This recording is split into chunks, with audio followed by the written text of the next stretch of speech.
السلام علیکم ورحمۃ اللہ وبرکاتہ۔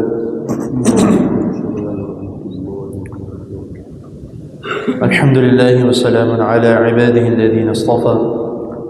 اللهم صل وسلم علی نبینا محمد صلی اللہ علیہ وسلم، اما بعد، اعوذ باللہ السمیع العلیم من الشیطان الرجیم من ہمزہ ونفسہ ونفثہ۔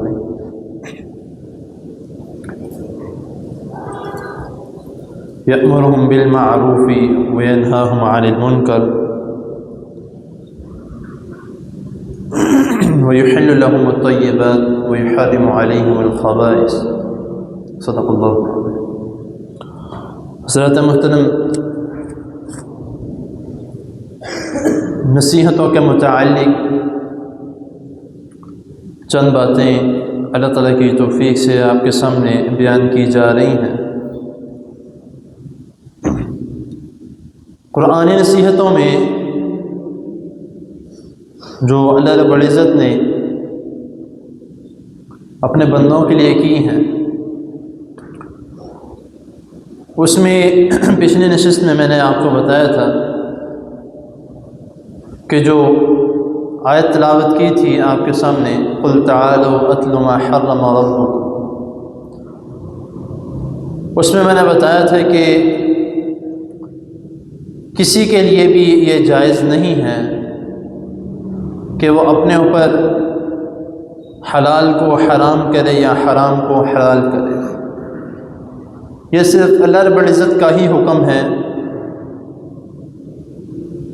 کہ اس رب نے کون سی چیزیں حلال کی ہیں وہ حلال ہیں، اور جون سی چیزیں حرام کی ہیں وہ حرام ہیں۔ کوئی اس میں رد و بدل نہیں کر سکتا، یہاں تک کہ انبیاء علیہم السلام بھی کسی بھی چیز میں اپنی مرضی سے رد و بدل نہیں کر سکتے، مطلب جو حلال ہے اس کو حرام کہہ دیا، اور ساتھ میں نے چند آیتیں بھی آپ کے سامنے بیان کی تھی۔ لیکن اللہ رب العزت نے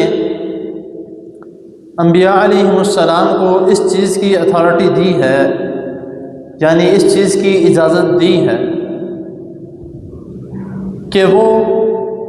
اللہ رب العزت کے حکم سے کسی چیز کو حلال بھی کر سکتے ہیں اور کسی چیز کو حرام بھی کر سکتے ہیں۔ جس طرح میں نے ابھی آپ کے سامنے آیت تلاوت کی ہے، یأمرهم بالمعروف وینہاہم عن المنکر ویحل لهم الطیبات ویحرم علیہم الخبائث، کہ اس آیت میں اللہ رب العزت ان لوگوں کا ذکر کر رہے ہیں کہ نبی کریم صلی اللہ علیہ وسلم لوگوں کو نیکی کی دعوت دیتے ہیں اور گناہوں سے روکتے ہیں۔ وَيُحِلُّ لَهُمُ الطَّيِّبَاتِ، اور جو چیزیں پاکیزہ ہیں جن کے متعلق اللہ رب العزت نے حکم دیا ہے کہ یہ تمہارے لیے کھانے والی چیزیں ہیں وہ حلال ہیں، تو اس کے متعلق بتاتے ہیں کہ یہ تمہارے لیے حلال ہے، یہ چیزیں حلال ہیں، یہ تم کھا سکتے ہو۔ وَيُحَرِّمُ عَلَيْهِمُ الْخَبَائِثَ، اور جو چیزیں ناپاک ہیں۔ اب دیکھیں اللہ رب العزت نے جن جن چیزوں کے متعلق حرام کہا ہے ان کو کہا ہی ناپاک ہے، یہی نہیں کہا کہ کھانے والی چیز ہے لیکن ہے حرام، ایسا نہیں کہا کہ جو چیزیں ہے حرام ان کو کہا بھی اللہ رب العزت نے ناپاک چیزیں ہیں۔ تو انبیاء علیہم السلام کو اس چیز کی اجازت ہے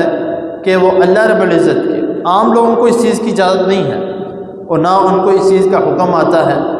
نہ ان کے اوپر اس چیز کی وحی آتی ہے کہ بندہ کہتا ہے کہ بھئی تم جو ہے وہ یہ چیزیں کھا سکتے ہو، تم جو ہے وہ یہ چیزیں نہیں کھا سکتے، میں تمہیں آرڈر دیتا ہوں۔ اس چیز کا کسی بھی قسم کے قرآن حدیث سے کوئی دلیل نہیں ملتی۔ ہاں، انسان اپنے طور پر جو ہے اگر اس کو ڈاکٹر نے کہا ہے کہ بھئی تم یہ چیزیں کھاؤ گے تمہارے لیے نقصان دہ ہے، اس کے اوپر وہ اپنے آپ کو روک سکتا ہے، لیکن وہ یہ نہیں کہہ سکتا کہ میری چیز جو ہے اس میرے اوپر حرام ہے، وہ یہ نہیں کہہ سکتا۔ وہ یہ کہہ سکتا کہ میں نے خود کے لیے منع کی ہوئی ہے کیونکہ اس میں میری صحت کا معاملہ ہے۔ جس طرح حضرت علی رضی اللہ تعالیٰ عنہ کے متعلق آتا ہے کہ جب نبی کریم صلی اللہ علیہ وسلم کے پاس جو ہیں وہ کھجوریں لائی گئیں تو حضرت علی رضی اللہ تعالیٰ عنہ آگے ہوئے تو نبی کریم صلی اللہ علیہ وسلم نے ان کو پیچھے کر دیا کہ تم رک جاؤ۔ صحابہ کرام نے کھجوریں وغیرہ کھائیں، سب نے اپنی مرضی سے جتنی کھائیں، تو علی رضی اللہ تعالیٰ عنہ کہتے ہیں کہ میں سائڈ پہ دیکھتا رہا۔ اس کے بعد پھر کوئی پھل آیا، کچھ حدیثوں میں جو ہے وہ چقندر کے متعلق آتا ہے، کچھ حدیثوں میں ایک دو چیزوں کے متعلق اور آتا ہے۔ تو حضرت علی رضی اللہ تعالیٰ عنہ کہتے ہیں کہ میں پیچھے ہی رہا، کہ نبی کریم صلی اللہ علیہ وسلم کا پہلے بھی حکم تھا، تو کہیں حکم کی نافرمانی نہ ہو جائے تو میں پیچھے ہی رہتا ہوں۔ تو جب نبی کریم صلی اللہ علیہ وسلم کی نظر مبارک علی رضی اللہ تعالیٰ عنہ کی طرف پڑی تو رسول اللہ صلی اللہ علیہ وسلم نے حکم دیا کہ آؤ یہ چیز تمہارے لیے فائدہ مند ہے، تم اس کو کھا سکتے ہو۔ تو یہاں پر جو ہے یہ چیز حلال حرام کا ذریعہ نہیں ہے، یا حلال حرام کا طریقہ یہاں پہ نہیں ہے، یہاں پر منع کرنے کا ہے کہ اپنے آپ کو بندہ روک سکتا ہے۔ تو ان چیزوں کے متعلق جو نبی کریم صلی اللہ علیہ وسلم نے یا اللہ رب العزت نے قرآن مجید میں ہمیں حلال اور حرام کا ایک دائرہ جو ہمیں سمجھایا ہے، اس کے متعلق ہمیں چاہیے کہ اس کے اوپر عمل کریں، اسی کے مطابق اپنی زندگی گزاریں۔ جتنا مرضی آپ کے پاس جو ہے وہ حرام کا پیسہ ہے، جو مرضی آپ کر لیں، اس کے ساتھ حج کر لیں، اس کے ساتھ عمرہ کر لیں، وہ حرام کا ہی ہے۔ حلال کا ایک لقمہ بھی ہے، اس کے اوپر الحمدللہ، اور وہ انسان پھر شکر بھی ادا کرتا ہے۔ یہ چند